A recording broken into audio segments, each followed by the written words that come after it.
1200 বস্তা সরকারি চাল খবর পেয়ে সেখানে পুলিশের অভিযান।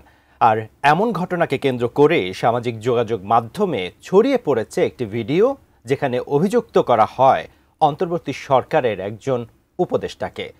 পুরো বিষয়টি যেন কোনো সিনেমার গল্পের মতো। প্রশ্ন, সামাজিক মাধ্যমে ছড়ানো সেই ভাইরাল ভিডিও কি সত্যি উপদেষ্টা আসিফ মাহমুদের বাড়ির ঘটনা? বিস্তারিত ইশতিয়াক হোসেনের প্রতিবেদনে। সামাজিক যোগাযোগ মাধ্যমে ছড়িয়ে পড়া একটি ভিডিও নিয়ে দেশজুড়ে শুরু হয়েছে তীব্র বিতর্ক ও সমালোচনা।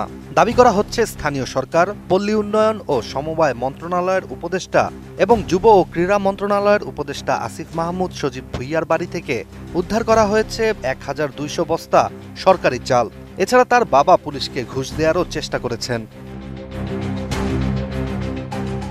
গুরুতর এই ঘটনাটির বিশ্লেষণ করতে গিয়ে উঠে আসে ভিন্ন চিত্র। ভাইরাল ভিডিওটির সঙ্গে উপদেষ্টা আসিফ মাহমুদের কোনো সংশ্লিষ্টতা নেই, কারণ এটি চাঁদপুরের এক ইউনিয়ন পরিষদের সদস্যের বিরুদ্ধে পরিচালিত একটি অভিযানের ভিডিও, যা ভুয়া ক্যাপশন দিয়ে সামাজিক যোগাযোগ মাধ্যমে ছড়িয়ে দেওয়া হয়েছে। মূলত সামাজিক যোগাযোগ মাধ্যম ফেসবুকের একাধিক পেজ থেকে ভিডিওটি ছড়ানো হয়, যেখানে লিখে দেওয়া হয় উপদেষ্টা আসিফের বাড়িতে মিলল 1200 বস্তা চাল।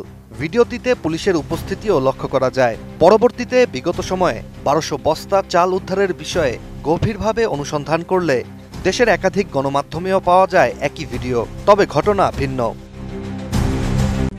RICL TMX, যুগের পর যুগ স্থাপনা থাকে মজবুত। মূলত চাঁদপুরের শাহরাস্তি উপজেলার একটি ইউনিয়নে পুলিশ অভিযান চালিয়েছিল। সেই অভিযানে বাস্তবেই 1200 বস্তা চালও উদ্ধার করা হয়। কিন্তু অবাক করার বিষয়টি হচ্ছে, এই ঘটনার সাথে উপদেষ্টা আসিফ মাহমুদ কিংবা তার বাবার কোনো সংশ্লিষ্টতা খুঁজে পাওয়া যায়নি। এছাড়া ছড়িয়ে পড়া ভিডিওতে থাকা ব্যক্তির সাথেও আসিফ মাহমুদের বাবার সাথে কোনো মিল নেই। এদিকে এই ঘটনাকে সত্য ভেবে দেশের একাধিক গণমাধ্যম সংবাদ ও ফটোকার্ড প্রকাশ করেছিল, যেটির প্রতিক্রিয়া উপদেষ্টা আসিফ মাহমুদ ফেসবুক পোস্টের মাধ্যমে দিয়েছেন, যেখানে তিনি লিখেন, 1200 বস্তা চাল দেশের ওই সংবাদ মাধ্যমের কার্যালয়ে পাঠানোর ব্যবস্থা করা প্রয়োজন। তিনি এগুলো কী ধরনের সাংবাদিকতা সে বিষয়ে প্রশ্নও তুলেন। এছাড়া ভিন্ন আরেকটি পোস্টে উপদেষ্টা আসিফ মাহমুদ স্পষ্ট করে জানান যে এই ঘটনাটি সম্পূর্ণ গুজব, যা নিষিদ্ধ সংগঠনের সাইবার সেল থেকেই ছড়ানো হয়েছে।